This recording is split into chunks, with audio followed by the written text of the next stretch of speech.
Welcome to EGF academy. मैं हूं doctor Geetanjali. आज का टॉपिक है मूवमेंट ऑफ पॉल्यूटेंट कैसे हो रहा है एक इकोसिस्टम में। तो ये जो मूवमेंट ऑफ जो पॉल्यूटेंट्स हैं वो होता है एक तो bio accumulation and bio magnification. तो पहले हम पढ़ेंगे कि व्हाट इज बायो एक्यूमुलेशन। तो इसमें क्या होता है कि सपोज कोई इंडस्ट्री थी हमारी, कोई भी इंडस्ट्री, उसमें से पॉल्यूटेंट्स उन्होंने टॉक्सिकेंट्स उन्होंने बाहर निकाले।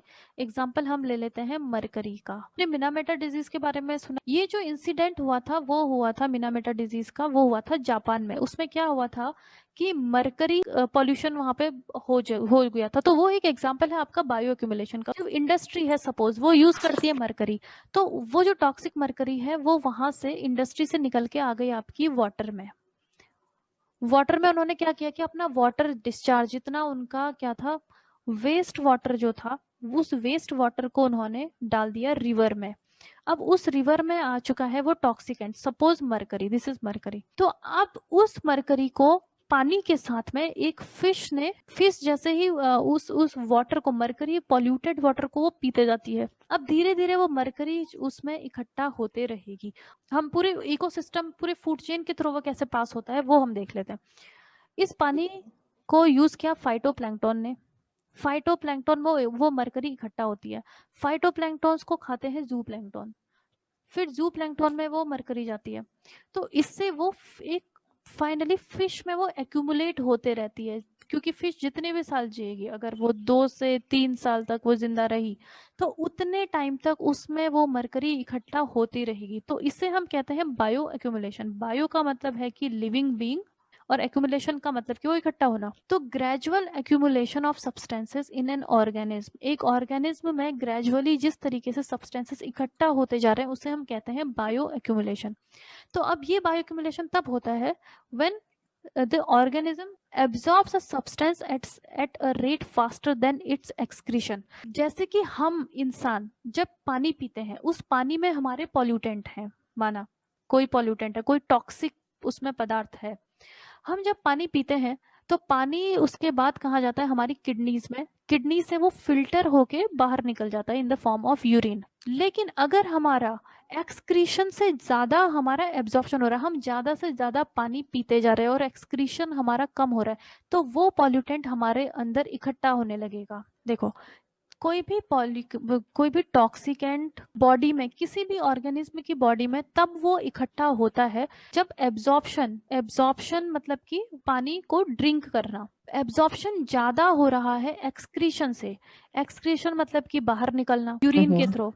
हमने ड्रिंक किया पानी, हमने 1 लीटर पानी लिया और उसमें से हमारा जो है सपोज 0.5 लीटर पानी धीरे धीरे बाहर निकल रहा है, तो हमारा एब्जॉर्प्शन ज्यादा है और एक्सक्रीशन हमारा क्या है, कम है। तो इस 0.5 लीटर पानी में जितना भी टॉक्सिकेंट है वो हमारी बॉडी में इकट्ठा होते रहेगा। When organism absorbs a substance at a rate faster than its excretion, absorption का रेट हमारा ज्यादा है, हम जल्दी जल्दी पानी पीते जा रहे हैं, एक्सक्रीशन हमारा कम हो रहा है, वो पानी बहुत धीरे धीरे बाहर निकल रहा है, तो वो पॉल्यूटेंट हमारी बॉडी में इकट्ठा होता रहेगा। यही इस फिश के साथ भी होता है कि फिश में जो एक्सक्रीशन है वो उसका रेट कम है, मतलब धीरे धीरे पानी बाहर निकल रहा है, लेकिन वो जल्दी जल्दी उस वाटर को पीते जा रही है और उस वाटर में है हमारा टॉक्सिकेंट, सपोज मरकरी टॉक्सिकेंट। तो अब ये मरकरी इसकी बॉडी में इकट्ठा होते रहेगा।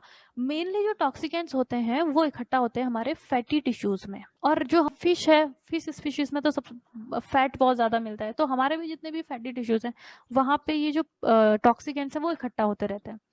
और ये किस तरीके के टॉक्सिकेंट होते हैं, non degradable. Non degradable for example chlorinated hydrocarbon.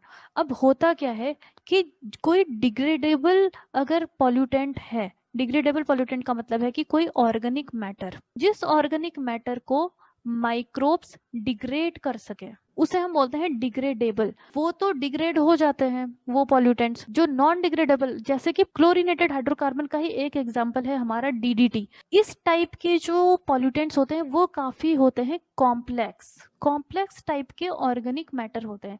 उन कॉम्प्लेक्स ऑर्गेनिक मैटर को माइक्रोब्स पसंद नहीं करते कि हम उनको डिग्रेड करें, क्योंकि उसमें काफी एनर्जी यूज होती है माइक्रोब्स की। तो वो इजी चीजों को डिग्रेड करके अपनी एनर्जी लेना चाहते हैं। तो जो कॉम्प्लेक्स सब्सटेंसेस जैसे क्लोरीनेटेड हाइड्रोकार्बन है वो वैसे एनवायरमेंट में, तो उन्हें हम कहते हैं नॉन डिग्रेडेबल पॉल्यूटेंट। इसका मतलब जिनको माइक्रोब्स ने डिग्रेड नहीं कर पाए, तो वही जो है ट्रॉफिक लेवल में जाते हैं हमारे।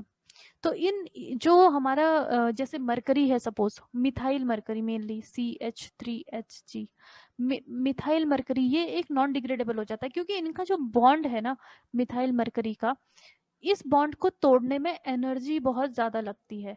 तो जब एनर्जी इसमें बहुत ज्यादा लगती है तो माइक्रोब्स इसको ब्रेक डाउन नहीं करते, वो ऑल्टरनेटिव सोर्सेस को जाएंगे और उसको खा लेंगे, उसको डिग्रेड करेंगे, तो ये रह जाते हैं एनवायरमेंट में ही। अब जो एनवायरमेंट में ही रह गए वो हमारे फूड चेन के थ्रू इकट्ठा होते रहेंगे। अब ये फिश इस मिथाइल मरकरी वाले वाटर को पीती रही और ये इसमें इकट्ठा होते रहा। तो जापान में यही हुआ था कि मिथाइल मरकरी जो है फिशेस में इकट्ठा होती रही, और उसके बाद जब लोगों ने इसको खाना शुरू किया, क्योंकि वहां पे सी फूड बहुत खाते हैं फिशेज में, प्लस वहां पे जो श्रिम्प होते हैं उन सबको उन्होंने कंज्यूम करते रहे, तो एक वक्त के बाद पता चला कि वहां पे जो इवन लोगों का जो ब्रेन है उस पे गलत इफेक्ट आना शुरू हो गया। प्लस वहां पे जो बेबीज बॉर्न होते थे, क्योंकि ये जो मिथाइल मरकरी है वो मदर से बेबीज में भी चले जाते हैं, फीटस में भी चले जाते हैं, तो उनका भी जो दिमाग था, ब्रेन का लेवल जो था वो काफी मतलब प्रॉपरली काम नहीं करता था। तो इस तरीके की जो डिजीज थी वो मिनामेटा जो है वो जगह है जापान में जहाँ पे इंसिडेंस हुआ था, तो इसीलिए हम इसको कहते हैं मिनामेटा डिजीज। नेक्स्ट है बायो मैग्निफिकेशन। अब जब बायो एक्यूमुलेट होते रहा, इस फिश ने इस इन छोटे छोटे इन जू प्लैंक्टॉन्स को खा लिया, खाते रहा इसको, और बायो एक्यूमुलेट हुआ। अब इस छोटी फिश को ये बड़ा फिश खाएगा, इस बड़ी फिश को ये और भी सबसे बड़ी फिश खाएगी। अब क्या होगा कि इसमें तो इसका कॉन्सेंट्रेशन कम होगा, लो अमाउंट, क्योंकि इसने छोटे छोटे जू प्लैंक्टॉन्स को खाया, तो लो अमाउंट ऑफ मरकरी या फिर कोई भी पॉल्यूटेंट। बस इस फिश ने तो बहुत सारी छोटी फिशेस को खाया, तो इसका मतलब इसमें ज्यादा अमाउंट होगा टॉक्सिकेंट का, मोर टॉक्सिकेंट इसमें एक्यूमुलेट होगा। अब इस बड़ी फिश ने और भी बहुत सारी इस मीडियम फिश को खाया, तो सबसे ज्यादा मैक्सिमम टॉक्सिकेंट आपको मिलेगा जो जो हाईएस्ट ट्रॉफिक लेवल है, उसमें आपको मैक्सिमम टॉक्सिकेंट मिलेगा, क्योंकि अपनी लाइफ टाइम में इसने बहुत सारे फिशेस को खाते रहा, इसका मतलब बहुत सारा मरकरी इसमें इकट्ठा होते गया। सो उसे हम कहते हैं बायो मैग्निफिकेशन। बायो मतलब लिविंग ऑर्गेनिज्म, मैग्निफिकेशन का मतलब कि ज्यादा होते रहना। So increase in toxicant concentration as they move from one trophic level to next trophic level. इसका मतलब कि एक ट्रॉफिक लेवल, ये लोअर ट्रॉफिक लेवल है, ये इससे हायर, ये हाई, ये भी हाई, और ये हाईएस्ट।